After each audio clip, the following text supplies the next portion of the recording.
বুদ্ধ পার্কের বুদ্ধ মূর্তির দিক থেকে শহরটাকে দেখাচ্ছি। দেখুন, এই দেখুন আমার পিছনে বুদ্ধ মূর্তি। আমরা মূর্তি দর্শন করে এদিকে মিউজিয়াম রয়েছে, এদিকে শহরটাকে দেখা যাচ্ছে, হোটেলপত্র সব। প্রাকৃতিক দৃশ্যগুলো মনোরম। রা বাংলা ছোট শহর হলেও পরিষ্কার পরিচ্ছন্ন এবং সাজানো গোছানো। এই পার্কে ঢোকার টিকিট এখন পার হেড 80 টাকা করে নিচ্ছে। দেখতে থাকুন, পরবর্তী ক্লিপস আবার কিছু দেখাবো। দেখুন,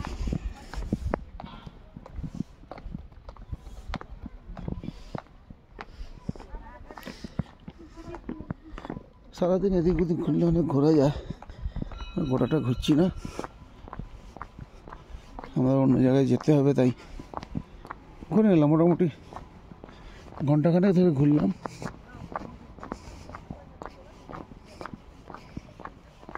কিছু ফটোশ্যুট করলাম, ঘন্টাখানেক ঘুরে ঘুরলাম।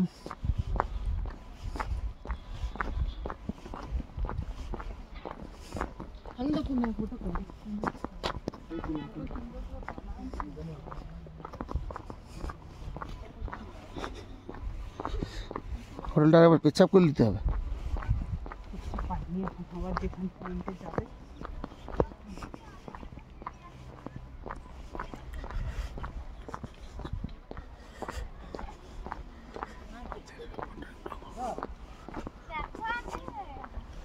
শিব মন্দির রয়েছে এখানে একটা, শিব মন্দির আছে। সোজা যাও, শিব মন্দিরটা যদি দেখতে চাও দেখে নাও। টুকুর এখানে একটা শিব মন্দির রয়েছে বুদ্ধ পার্কের মধ্যেই।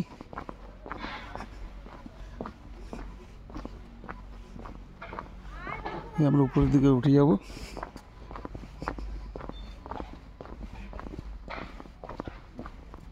একটা শিব মন্দির, বুদ্ধ পার্কের মধ্যে অবস্থিত একটা শিব মন্দির।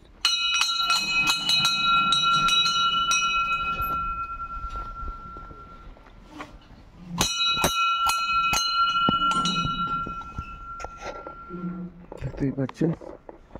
এবার আমরা এখান থেকে ওই আবার বুদ্ধ পার্কটা দেখাচ্ছি। আমরা এখান থেকে উপরে উঠে যাব।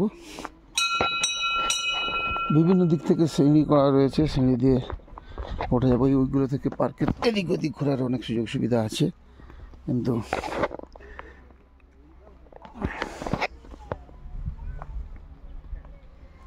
দেখুন পায়ে হঠাৎ একটা খেঁচকা টাইপের লেগে গেল। সিঁড়ি তো অন্য মানুষকে ওঠানামা করলেই খেঁচকা নেওয়ার সম্ভাবনা প্রবল। চলে এসো, চলে এসো, দেখাচ্ছি ক্লিপস। তো যে ক্লিপসগুলো দেখাচ্ছি আমার বুদ্ধ পার্কের ক্লিপসগুলো দেখুন, ভালো লাগবে। প্রাকৃতিক সিনটা, দৃশ্যগুলো দেখতে পাবেন, বুদ্ধ পার্কের লোকেশন বুঝতে পারবেন। ওই দেখুন পার্ক, বুদ্ধ মূর্তি।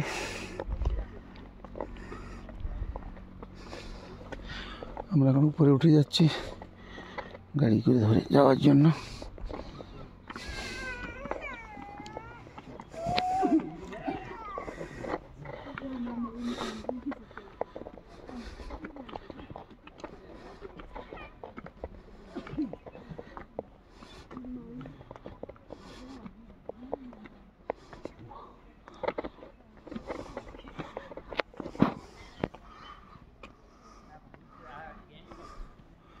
এই বুঝতেই পারছেন বুদ্ধ পার্কের লোকেশনটা কীরকম কী ব্যাপার, নিশ্চয়ই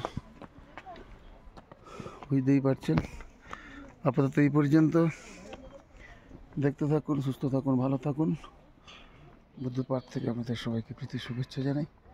আপনারা সবাই সুস্থ থাকুন, ভালো থাকুন, দেখতে থাকুন। নমস্কার।